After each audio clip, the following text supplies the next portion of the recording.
அனைவருக்கும் வணக்கம். நான் பிரபாகர் ஜோதிடர்.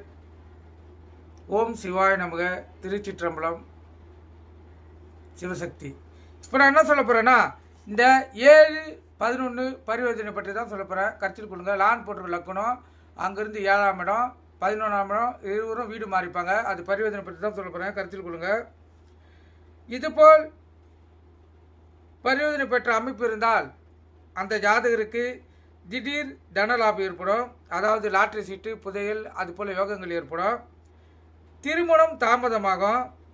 இது கலந்தர தோஷத்தை குறிக்கும்.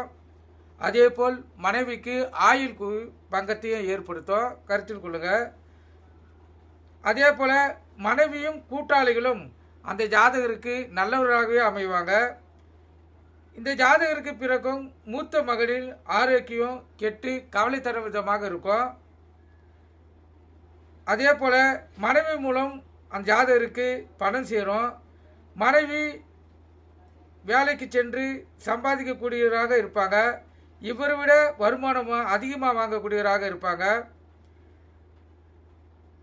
அதே போல் அதிக சொத்து வாரிசாகவும் அவங்க இருப்பாங்க. கருத்தில் கொள்ளுங்கள். இதில் ரெண்டுத்தில் ஏதாச்சும் ஒன்று கண்டிப்பாக இந்த அமைப்பு கொண்ட ஜாதகருக்கு மனைவி அது போல தான் அமைவாங்க.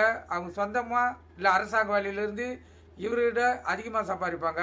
இல்லை வேலைக்கு போகலன்னா இவரோட வசதியிலையும் சொத்துலேயும் அதிகமாக அவங்கக்கிட்ட இருக்கும். இந்த 7-11 பரிவர்த்தனை பெற்ற ஆண் ஜாதக அமைப்பில் இந்த அமைப்பே ஏற்படுத்தும். நீங்கள் கருத்து கொண்டு பயன்பெறுங்க. நன்றி, வணக்கம். வாழ்க வளமுடன்.